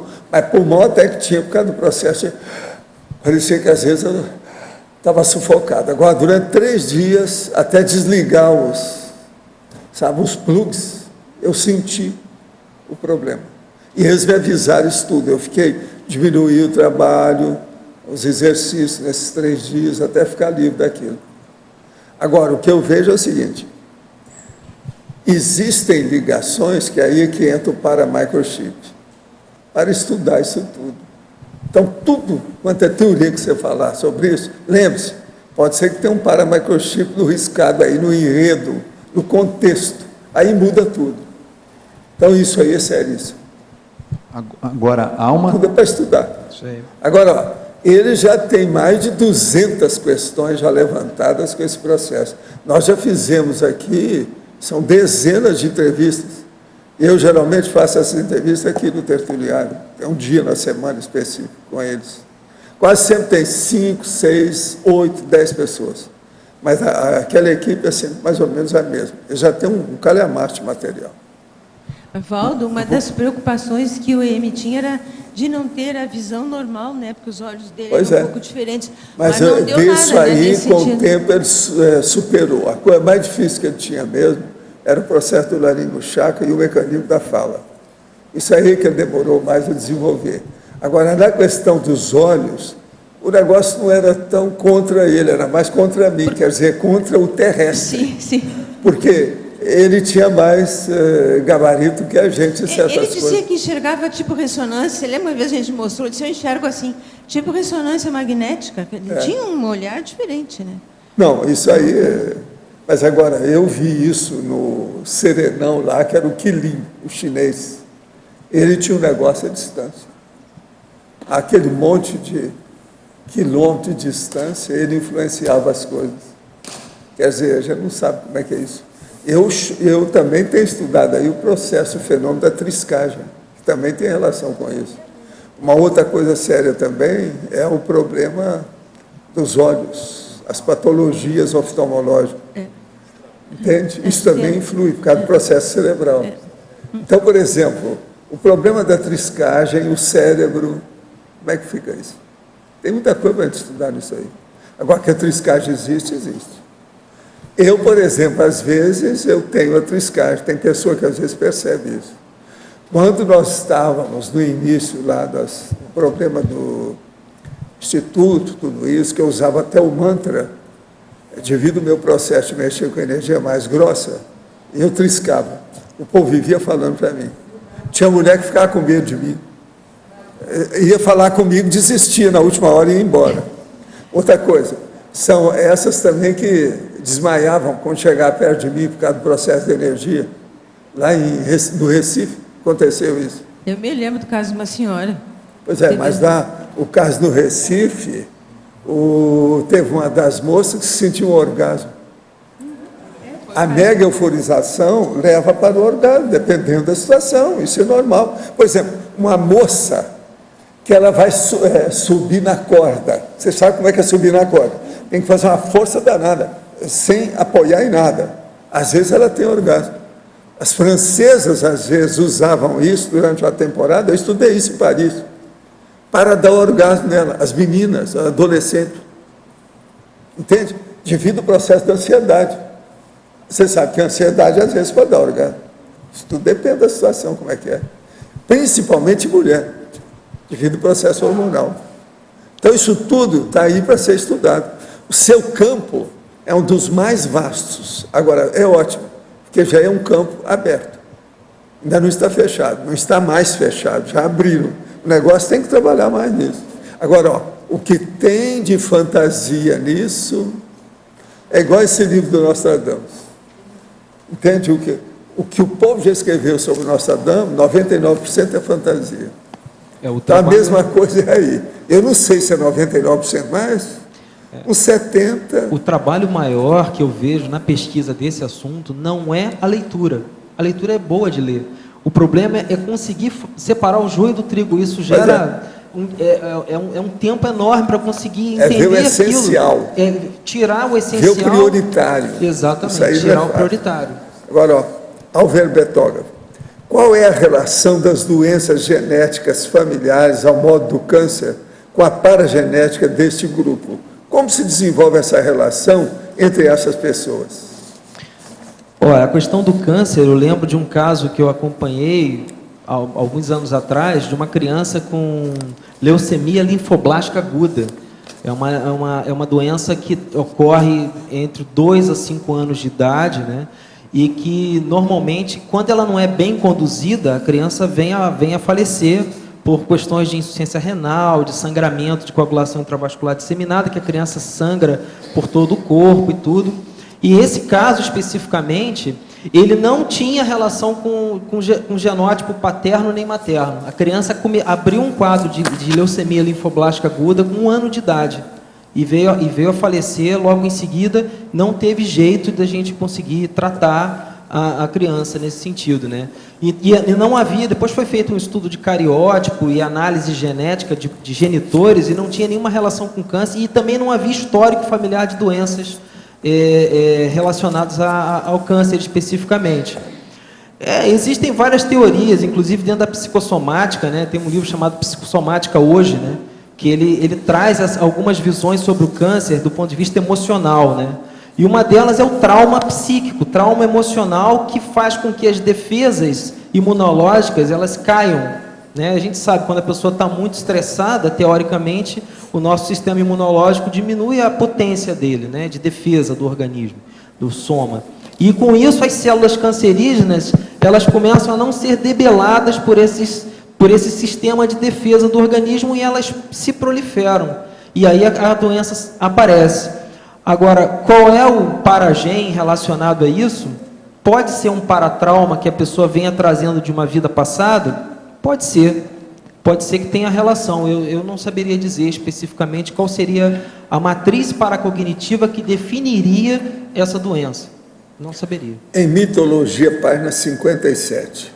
Faça algum cotejo da expressão o mito da teoria genética ser soberana, explicando todas as doenças congênitas e adquiridas, com a ideia muito comum de as pessoas usarem a expressão popular. Isso é meu karma, dando a ideia de que alguns problemas de saúde ou de outra natureza devem ser suportados, pois é uma forma de expiação de erros passados. É besteirada de religião, né? Essa questão da genética explicar tudo, né? Ela não explica, tanto não explica, tirando o paradigma consciencial, vamos pensar só na genética somática. A epigenética já está derrubando a genética ortodoxa, ela já vem para derrubar. Por quê? Porque as pessoas estão vendo que o câncer está aparecendo independente dos genes estarem ligados ou não, ou estarem ativados ou não, dentro de um contexto de hereditariedade, né? Então, existem fatores mesológicos que podem interferir com a célula, com a dinâmica celular e a produção da doença. Hoje já se sabe que é bem possível que ocorra e a epigenética está aí para explicar isso, né? E assim, quando a gente insere o paradigma consciencial, então fica covardia, né? Aí vira a genética, ela se reduz a muito pouco, né? Não que ela não seja importante, mas ela... Agora, é de uma bióloga agora. O para-DNA pode compor o psicossoma? Na paracirurgia ocorre alteração no para-DNA? O para-DNA pode interferir no EV? De que forma? O Verbetol que entende o para-DNA com estrutura similar ao DNA ou de que compõe sua estrutura? Olha, eu vou passar uma experiência que eu tive aqui no laboratório da paragenética, né? Que eu vivi isso aí, foi uma experiência prática, vivencial, parametodológica, que me ajudou a entender algumas coisas desse verbete. Eu fui fazer o experimento aqui de 1h30 no laboratório, entrei em estado de relaxamento, não tive projeção lúcida, mas eu tive uma descoincidência importante, e eu percebi que estavam retirando do meu energossoma, próximo do umbilical chakra, uma energia que iria recompor um retalho do psicossoma. Então, é como se houvesse uma paracirurgia, como se eles retirassem um retalho do psicossoma, que haviam genes, ou paragenes, né? Genes não, paragenes, que estavam em dissonância, e com a minha energia iriam recompor essa paracitologia do psicossoma. Então, do ponto de vista de energético, é possível sim acontecer, porque eu experienciei isso. Do ponto de vista do estado vibracional, eu acho que o estado vibracional, quando ele é trabalhado incessantemente, ele vai mexer sim com essas matrizes paracognitivas. Inclusive, eu acho que ele vai deixar registrado no psicossoma, positivamente, um traço de parapsiquismo para uma nova vida. O professor Marcelo, apresentado aqui há poucos dias, né, sobre a cronologia da Recim, tem uma conexão muito séria com isso que você acabou de falar. Quer dizer, que no momento que a gente toma aquela decisão, ou que faz aquela transformação paracognitiva nossa, em algum aspecto, aquilo já começa a criar ressonância na paragenética até chegar no nível celular, né? No nível citológico. Pelo menos parece, porque essas curas aparentemente inexplicáveis, a própria paracirurgia, parahemostasia, paranestesia e tudo mais, tem relação direta com esse trabalho que você está falando. Quer dizer, a paragenética não é assim tão imutável, embora o temperamento seja a última coisa a mudar, sim, segundo as pesquisas, né? O que explica o fato de a Concinha amar os seus pais, mas não conseguir ficar perto deles? Porque tudo que eles fazem lhe incomoda. Deixo para você aí. Passo a bola aí. É isso que dá fazer upgrade lá na intermissão, né? Porque a gente faz atualização e quando a gente chega aqui... a pessoa vira a cara. E aí a pessoa não reconhece... A gente não reconhece o grupo e às vezes o grupo não reconhece a gente. Então eu acho que isso é bem possível de acontecer. Eu vivo isso no meu grupo Karma, né? No sentido de estar estudando essas coisas, e a minha família é uma família extremamente religiosa, vem de uma família espírita e católica, minha mãe era uma católica fervorosa, mas eu consegui fazer algumas atualizações e que está me ajudando nesse sentido para que eu possa ajudá-los também. Então acho que a postura melhor nesse ponto é a gente se atualizar cada vez mais e ter cuidado na hora de assistir os nossos pais, para a gente respeitar acima de tudo o limite deles. O limite cosmoético de assistência, né? A cirurgia plástica de objetivo estético pode gerar alguma consequência negativa para a nossa paragenética? Eu acho que depende muito da intenção. Depende, varia muito. Eu mexi com isso e sei como é que é. Eu acho que eu sou especialista na área, mas o que eu percebo por discernimento, né? De tentar discernir isso, eu acho que depende muito da intenção da pessoa. Uma das piores coisas que tem, a Maria vai com as outras. A equipe toda de o mulherio fez, então ela tem que fazer também. Aí que isso é uma das piores coisas que tem aí. Maria vai com as outras, aquela florzinha. A pessoa, por exemplo, que faz uma cirurgia plástica e que ela tem a intenção sexo-chacral, por exemplo, de fazer sedução com uma porção de gente, que a gente sabe que isso existe. Mas o problema é o seguinte, não é cirurgia reparadora, mas às vezes você faz uma estética na pessoa, ela deixa de suicidar. Ou não entende isso. Precisa a pessoa estar dentro do contexto patológico, a sentir o que é isso. Então não é assim não. É muita coisa que precisa de fazer estética assim. Não é assim não. Tem que pensar isso demais. Os fanáticos religiosos são contra o processo da cirurgia plástica. Eu sei porque eu passei por isso, uma pressão danada em muitas áreas, de todo jeito. Eu tive casos de pacientes que eu acompanhei, principalmente bariátricos, né? Que eles fazem, depois que eles fazem a cirurgia plástica, eles renovam, eles são outra pessoa. Agora, o isso processo é extremamente positivo, do ponto de tem vista muita social. gente que não entra nessas, pioram mais, aí é que eu fiz. Exatamente. Agora, por isso que eu não fazia nada de cirurgia, ou cosmetria, ou qualquer coisa. Eu fazia o envolvimento da pessoa para fazer a reciclagem dela, acabou. É outra personalidade, vou mudar você. Aí mudava tudo. Então as mulheres já de tal maneira que era o seguinte, chegou num certo ponto que eu não aguentava mais tanta gente. Entende? Outra coisa, eu atendia a mulher, daí a pouco ela trazia o marido dela.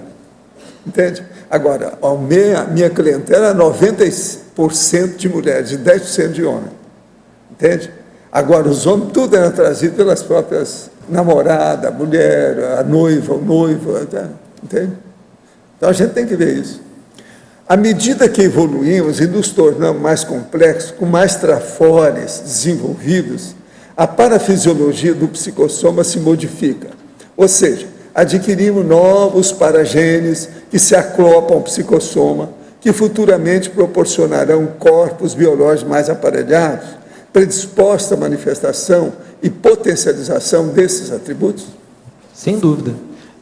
Inclusive, teve uma pergunta que eu fiz há uns 4 anos atrás na tertúlia em relação ao descarte do psicossoma, né? Se era necessário esse reequilíbrio de todas essas matrizes paracognitivas para que houvesse a terceira dessoma. A gente só fica livre de alguma coisa dentro da evolução quando você já dominou totalmente aquela coisa. Coisa aí é tudo. É o mundo, é o corpo, é uma condição, tudo. Então, a gente só fica livre disso aqui, depois você dominou tudo. Enquanto a pessoa estiver por baixo das condições que nós temos nessa vida, ela não sai daqui. Acabou. Isso aqui é o mais bravo. Isso é uma dificuldade para o povo entender isso. O tipo de doença genética que nascemos pode ser alguma analogia para o que precisamos aprender? Seria a maneira de predispor alguma condição de análise intraconsciencial? Não há dúvida. Eu posso contar um caso? Fala aí. Eu tive um caso de uma paciente que eu acompanhei lá no Rio de Janeiro, no Hospital de Laranjeiras, né? Que ela nasceu com uma cardiopatia, na época eu fazia cardiologia. Ela nasceu com uma cardiopatia congênita, era uma moça bem assim, novinha, devia ter uns 14 ou 15 anos na época, e ela me procurou para fazer uma avaliação de médico de trabalho para fazer uma avaliação admissional, e foi identificado um sopro, e daí começou toda a investigação.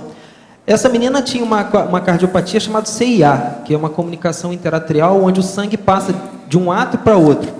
E na maioria das vezes, isso é uma doença que é assintomática, ela não dá assim muitas repercussões, e às vezes tem pessoas que chegam aos 60 anos e não tem nenhum sintoma clínico da doença. Outros não, já se manifestam mais precocemente, já com indicação cirúrgica. No dia que eu atendi essa menina pela primeira vez, eu tive uma parapercepção de processo de homicídio. Eu conversando com ela, me vinha aquela coisa de homicídio o tempo todo. Homicídio, homicídio, homicídio, eu não conseguia entender o que era aquilo. E aí eu registrei, nem era da Conscienciologia ainda, eu registrei a informação e guardei aquilo. E eu fui acompanhando ela, né, no decorrer do trabalho, essa coisa toda, até que chegou um momento da indicação cirúrgica. E no dia que ela internou, eu fui o primeiro a chegar no hospital, eu não tinha nenhum vínculo com a equipe cirúrgica, mas eu cheguei no hospital para saber dela, como é que ela estava, para dar um apoio mais emocional. Quando eu cheguei na beira do leito, que ela pegou na minha mão e começou a chorar, porque ela estava com medo da cirurgia, aí eu tive uma espécie de uma clarividência, e vi que ela tinha tomado um tiro no mediastino. A bala tinha transfixado o coração dela. Ela tinha perfurado o coração e ela... que ficou lá. E ela agora, tinha morrido daquele... são pequenininhos, por isso que a pessoa não pensa. Agora, quando ele vai ampliando, ou ele é grande, tem que tomar a providência logo. E aí, o que se passou, né? A cardiopatia dela... Aí depois eu tive outros processos parapsíquicos em relação ao caso. A cardiopatia dela descompensou quando ela começou a namorar um rapaz que eu achei que provavelmente era o cara daquele momento lá. O cara do gatilho. Foi o cara do gatilho. Então, o processo energético descompensou toda a dinâmica parafisiológica dela e que levou a menina à cirurgia. Depois tem ela muita ficou bem. Coisa nisso. Qual a opinião do verbetógrafo sobre a cirurgia de correção da miopia? Eu acho que a cirurgia de correção da miopia, ela é positiva. Eu acho assim, eu penso da seguinte maneira, eu sou o menos intervencionista possível. Eu acho que quanto a gente puder, ainda mais olho, o quanto a gente puder evitar de mexer... Eu tenho miopia. Pois tá? Desde os 13 anos. Enquanto... Não fiz cirurgia, não. Pois é, o risco de uma infecção, de uma cegueira, alguma coisa assim, por mais que você esteja uma brecha, por mais que você esteja na mão de um ótimo cirurgião, eu penso que a gente deve evitar ao máximo esses procedimentos mais mutiladores, que vão retalhar o soma, para evitar acidente de percurso ou criar qualquer condição que possa ser deletéria mesmo ao soma. Né? Eu acho que não há nenhum problema usar óculos. Né? Eu, pelo menos, não tenho nenhum problema. Né? Eu acho que faz parte da personalidade. Né? Tem lente de contato também. Tem lente de contato. Eu já usei lente de contato durante anos. Pois é. Carlone. Eu posso fazer uma pergunta ao professor Valdo, Carlone? Sim, claro. Se ele me permite. Valdo, você tem comentado aí esses dias a questão da descoincidência do paracérebro, o paracérebro mais ou menos mergulhado. Tem conexão com essa questão da restauração da genética toda, né? Sim. Quer dizer que é um paradoxo, porque agora, menos mergulhado, melhor o soma. Vou falar para vocês qual é o meu enigma, a minha questão, que é a que eu tenho discutido muito com a Mabel, com a turma aí das mini tertúlias que eu faço aí com o povo. Né?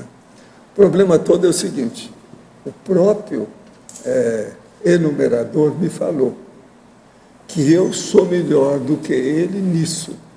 E olha, ele hoje é consciente, ele está acompanhando minha vida esse tempo todo, ele sabe tudo a meu respeito.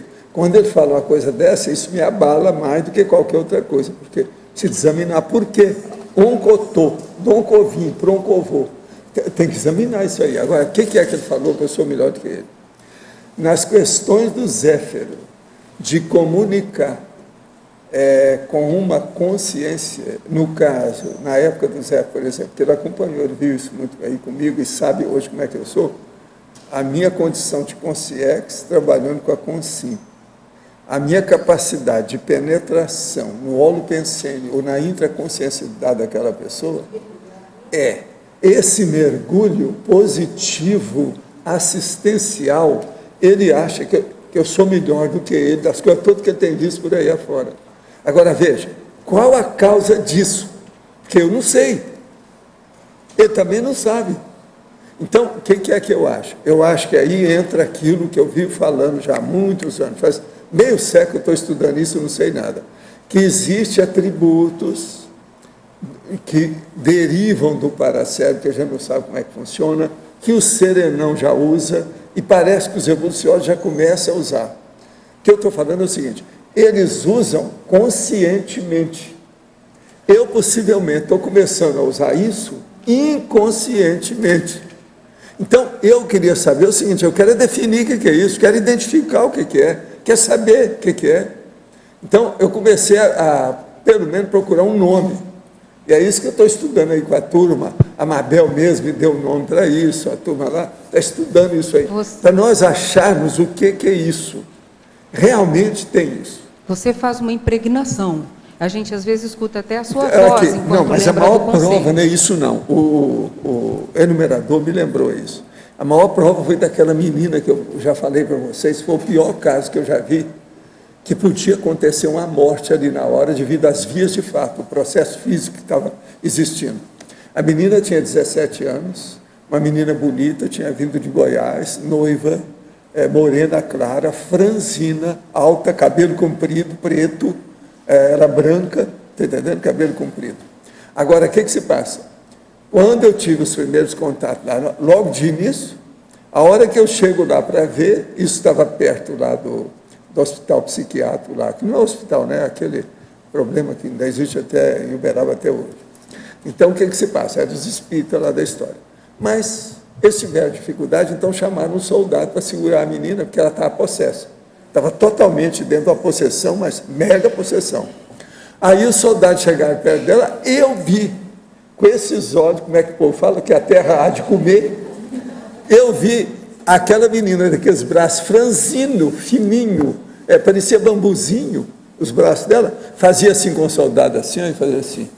Eu depois vi isso do cinema e falei assim, não, isso tudo é possível, que eu já vi isso acontecer. Agora, eram só 9 soldados. Agora, o que se passa? Eu estava ali, tinha que mostrar, né?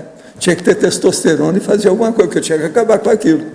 Então, eu perguntei primeiro lá qual era o nome da menina, o nome de família, da intimidade dela, porque isso é que era a minha técnica, que sempre foi de processo de antipoltergeist, analisar o processo, fazer o desassédio. Aí eu comecei a chamar a menina e fui caminhando para ela assim, ó. E ela lá, possessa lá, com a cara toda, você via direitinho que tinha um homem atrás dela ali, atrás daquele corpo, daquela cara, tinha um homem. Aquilo, veio caminhando para mim do jeito que estava fazendo com o soldado. E eu fui caminhando com calma e julgando a energia. Daí a pouco ela caiu assim, foi preciso segurar, porque senão ela ia para o chão. Entendeu? Ela desfaleceu nas minhas mãos. Todo mundo viu aquilo. Assim, mas como é que você conseguiu fazer uma coisa dessa? Outra coisa, lá no Centro Espírita Uberabense, eu era rapazinho e eles me pediam para participar da sessão de desobsessão. Mas eu já tinha know-how disso, os processos de desassédio desde lá de Monte Carmelo, porque eu comecei isso menino. Agora, então, eu ia na sessão de quarta-feira, que era desobsessão. Às vezes, o Centro Espírita tinha 200 pessoas na sessão de desobsessão. O negócio era muito público, várias mesas para fazer desassédio, um monte médio. Agora, o que se passa? Nós estávamos lá ainda conversando com aquele negócio todo, tinha até uma turma da Mocidade Espírita, aquele negócio todo estava ali, quando tinha um menino com problema. Então, eles me pediram para julgar a energia, dar um passe no menino. Então, o que se passa? Eu vou caminhando para o menino que estava sentado na ponta assim com algumas cadeiras de um lado e do outro, de uma fileira de cadeiras. Então, eu vou chegando para ele assim, eu já usava óculos, porque o óculos eu comecei a usar cada miopia com 13 anos.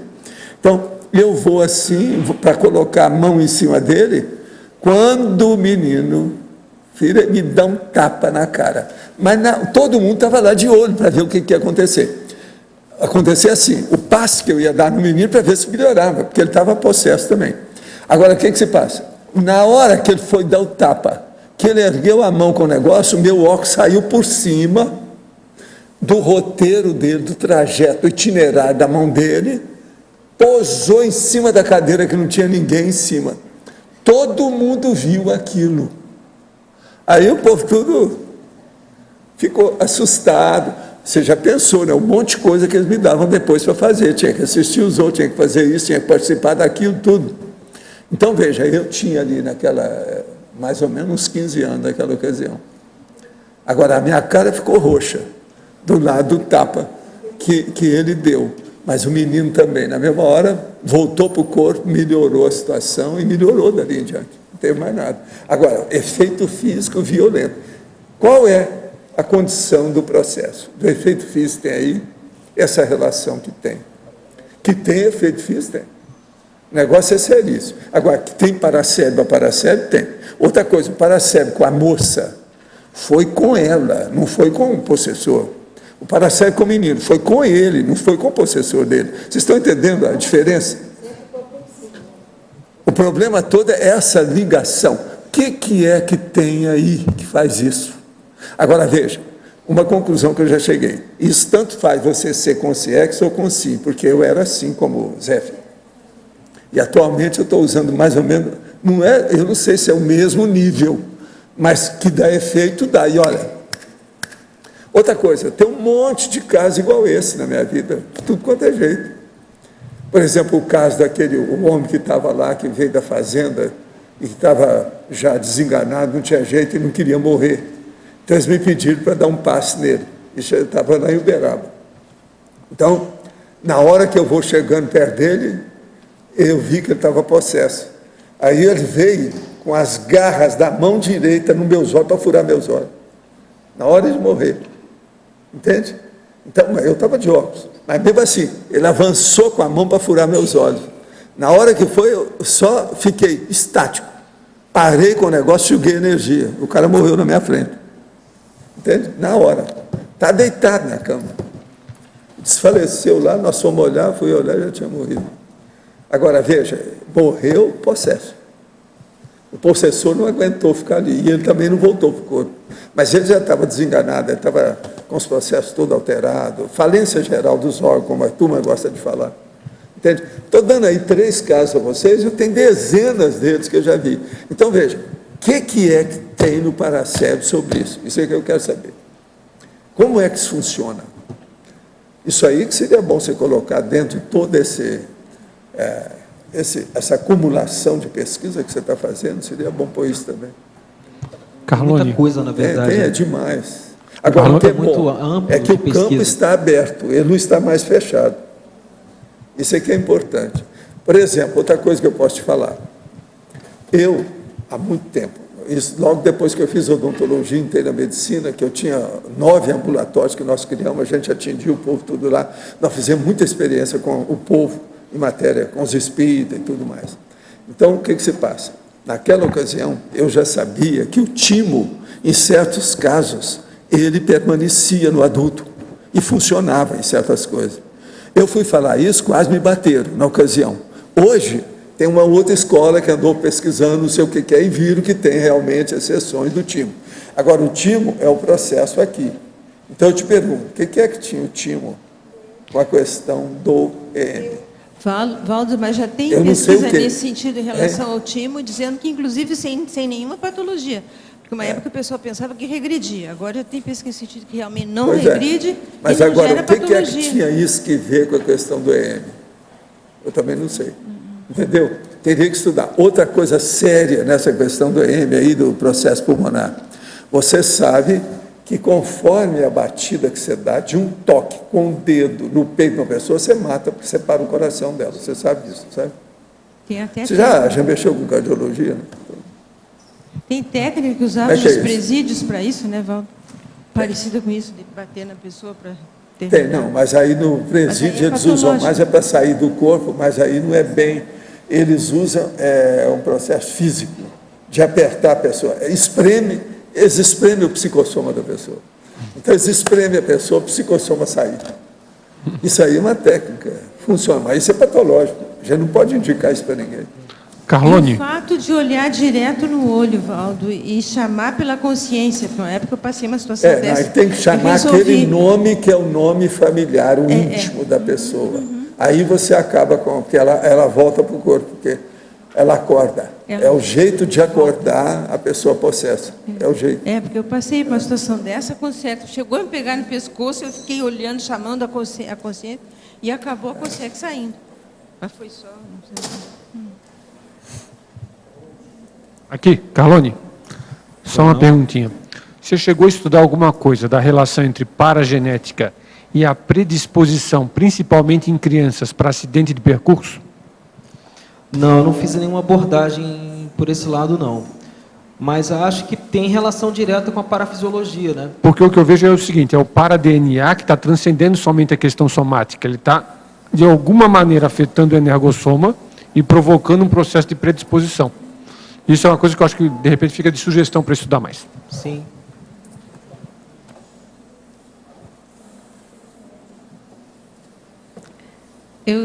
Eu queria um esclarecimento, se possível, com relação às questões de vista, vamos pensar assim, né? A alteração do olhar ou a falta de foco no desenvolvimento das parapercepções. Se vocês consideram que isso é uma coisa possível. Então, as doenças e a necessidade dos óculos, mas, ao mesmo tempo, o favorecimento das parapercepções em função disso. Se tem alguma ligação? Quando eu pesquiso essas coisas, eu pesquiso pelo lado da psicossomática, que é o que está mais próximo assim, do psicossoma, né? E, às vezes, o estrabismo, por exemplo, tem relação da pessoa não ver as coisas, não querer ver as coisas com clareza. Ela está imersa no mundo dela e ela só tem a monovisão em relação aos processos evolutivos. E isso pode ser um processo de paracognitivo que gere o estrabismo. É uma hipótese, né? Dentro do contexto da visão mais ampla, da cosmovisão, né? O míope é a dificuldade de enxergar determinadas coisas, não sei, eu não saberia te dizer. A miopia o quê? Não pode favorecer um pouco a evidência, a clarividência? Sim, porque aí ele acaba... Né? O aspecto vicariante, né? É o aspecto vicariante, né? Quando a pessoa não enxerga bem da vista, ela tem que ampliar a visão do ponto de vista parapsíquico. Né? Sim. Olha, nós esperamos, então, mais esse monte de todas essas pesquisas que você está fazendo, você pode trazer. Tá certo? Muito bom. Os nossos comerciais, por favor. Obrigada. As pontuações da tertúlia de hoje foram 134 assinaturas no livro de presença, 20 perguntas presenciais e 17 perguntas respondidas online. Hoje temos 5 recados. Rosângela, primeira Jornada Internacional de Conscienciometrologia.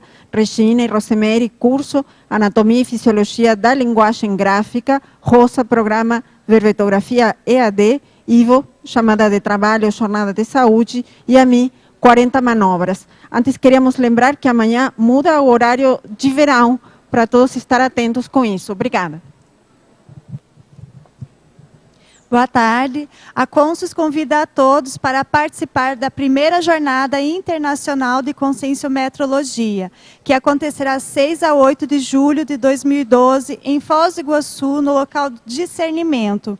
As conferências confirmadas: Pilares da Autoconscienciometria, Autocriticidade Cosmoética, Intermissividade, Autocoerência Prioritária, Projeto ADCONS, Expansão do Conscienciograma, o Timeline da Conscienciometria, o Colégio Invisível da Conscienciometria, e teremos também 2 mesas de debates e 2 campos autoconscienciométricos com a Epicom Marina Tomás. Em relação ao investimento, temos um valor diferenciado até o dia 29 de fevereiro. Informações e inscrições no CAEC, DDD 45 3525 2652. Obrigada. Boa tarde a todos. Nós viemos convidar a todos para o programa de iniciação paracientífica, em que nós trazemos uma teoria ou uma forma de uma escola das ciências cognitivas, dando um salto do paradigma consciencial. Nesse módulo, nós faremos um mergulho na comunicação gráfica e na linguagem gráfica.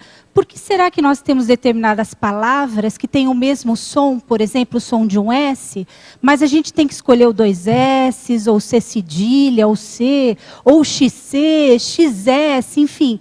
Por que será que na linguagem gráfica a gente tem algumas características dos nossos códigos de língua que fazem com que aquele signo, aquela palavra, tenha que ser escrita de uma forma ou de outra? E como isso, a gente entendendo esses processos, a gente pode ampliar para escrever novos construtos, entender toda a lógica da filologia das palavras. Então, esse curso vai abordar essa temática e muitas outras em relação à multidimensionalidade.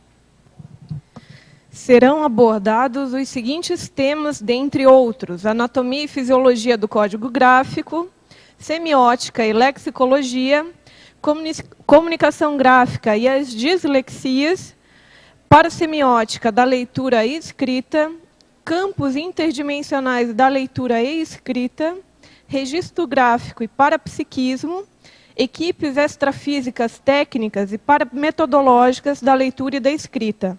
O curso ocorrerá nos dias 17 e 18 de março, sábado e domingo. O valor atualmente é de R$ 150, podendo ser parcelado em 2 vezes de R$ 90. As inscrições podem ser feitas com qualquer voluntário da Reconsciência ou através do telefone 993-2000. 993-2000. Boa tarde a todos. Nosso convite é para o programa Verbetografia EAD.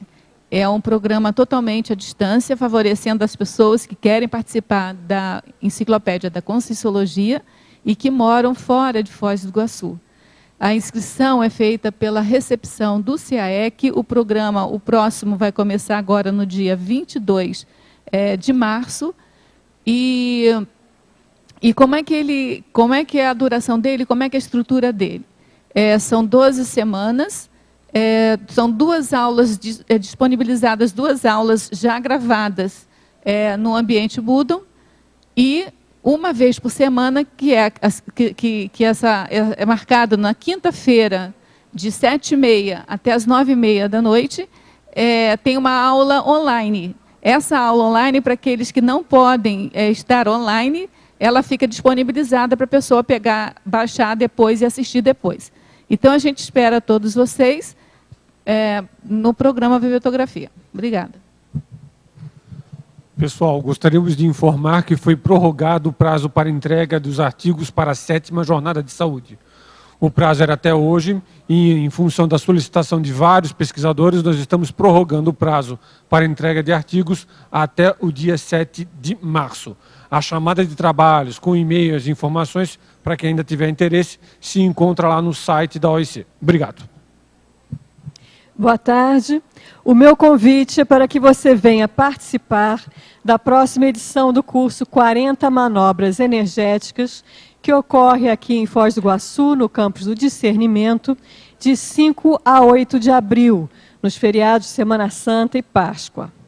Esse é um curso sem nenhum tipo de pré-requisitos, ministrado pelo professor EPICOM Mário Oliveira, e o objetivo do curso é nosso desenvolvimento do domínio energético.